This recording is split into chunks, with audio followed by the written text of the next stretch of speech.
ದೇಶದ ಭದ್ರತೆ ಮತ್ತು ನಮ್ಮ ಇದು ಏನಿದೆಯಲ್ಲ ಏನಪ್ಪ ಪ್ರಜಾಪ್ರಭುತ್ವ ಏನಿದೆಯಲ್ಲ ಅದು ಕಾಪಾಡೋಕ್ಕೆ ಅವ್ರಿಗೆ ಮತ ಹಾಕಿದ್ದೀವಿ.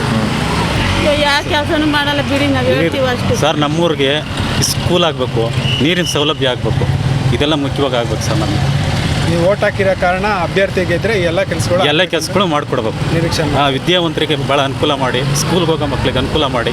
ಮತ್ತು ನೀರು, ಗ್ರಾಮಕ್ಕೆ ನೀರು ಇಂಪಾರ್ಟೆಂಟ್. ಅದ್ರ ನೀರು ಸೌಲಭ್ಯ ಇದನ್ನೆಲ್ಲ ಬಡಗರಿಗೆ ಮನೆ ಸೌಲಭ್ಯ ಇಂಥವೆಲ್ಲ ಮಾಡಿಕೊಟ್ರೆ ಭಾಳ ಒಳ್ಳೆಯದು. Thank you. ಅದು ಹೇಳೋಕ್ಕಾಗಲ್ಲ, ಎರಡು ಕಡೆನೂ ಫೈಟ್ ಇದೆ, ಎರಡು ಕಡೆನೇ ಇದೆ. ಹಲವು ಬಿ ಜೆ ಪಿಗೆ ಇದೆ, ನೋಡಬೇಕು ಮುಂದೆ ಹೇಗಾಗುತ್ತೆ ಅಂತ. ಬಿ ಜೆ ಪಿಗೆ ಇದೆ, ನೋಡೋದು. ಸರ್, ನಿರೀಕ್ಷೆ ಏನಂತಂದರೆ ಈಗಿನ ಪರಿಸ್ಥಿತಿಯಲ್ಲಿರೋಂಥ ಪ್ರಾಬ್ಲಮ್ಸ್ಗಳೇನಿದೆ. ಫಸ್ಟ್ ಮೇನ್ ಇಂಪಾರ್ಟೆಂಟ್ ಎಜುಕೇಷನ್ಸ್ ತುಂಬ ಹೈ ಲೆವೆಲಲ್ಲಿ ಆಗಿದೆ. ಆ ಎಜುಕೇಷನ್ಸ್ ಆಯಿತು, ಆಮೇಲೆ ಮೆಡಿಕಲ್ಸು, ಪ್ಲಸ್ ಆಮೇಲೆ ಮೌಲ್ಯ ಸೌಕರ್ಯಗಳು, ಇನ್ಫ್ರಾಸ್ಟ್ರಕ್ಚರ್ಸ್ ಮೇನ್ ಇಂಪಾರ್ಟೆಂಟ್. ಈ ಮೂರು ಇತ್ತು ಅಂತಂದರೆ ಜನರಿಗೆ ಹೇಗಾದರೂ ಜೀವನ ತಮ್ಮ ಕಟ್ಕೊಳ್ಸ್ಕೋಬೋದು. ಹಾಗಾಗಿ ಮತ್ತು ದೇಶ ಭದ್ರತೆಯೂ ಇಂಪಾರ್ಟೆಂಟ್ ಆಗಿರುತ್ತೆ.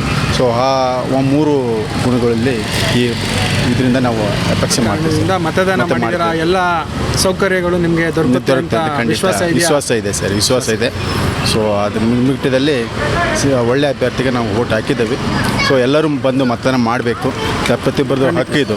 ಸೊ ಎಲ್ಲೇ ಇದ್ರೂ ಹೇಗೆ ಇದ್ರೂ ಬಂದುಬಿಟ್ಟು ಒಂದು ಅರ್ಧ ಗಂಟೆ 1 ಗಂಟೆ ಹೊತ್ತಾಗುತ್ತೆ ಟೈಮು, ಬಂದುಬಿಟ್ಟು ಮತದಾನ ಮಾಡಿದರೆ ಖಂಡಿತ ನಮ್ಮ ಅಧಿಕಾರ ಚಲಾಯಿಸುತ್ತೆ. ಇದೊಂದು ಡೆಮಾಕ್ರಸಿ, ಒಂದು ಹಬ್ಬ ಇದು. ಇದನ್ನು ಹಬ್ಬವನ್ನು ನಾವು ಮನೆಗೆ ಹೇಗೆ ನಾವು ಬೇರೆ ಹಬ್ಬಗಳನ್ನೆಲ್ಲ ಹೇಗೆ ಆಚರಣೆ ಮಾಡ್ತೀವೋ ಆ ರೀತಿ ಈ ಹಬ್ಬವನ್ನು ಆಚರಣೆ ಮಾಡಿ ಜನ ಓಟ್ ಹಾಕ್ಬೇಕಂತ ನಾನು ಜನರಲ್ಲೂ ಕೇಳ್ಕೊಳ್ತೀನಿ.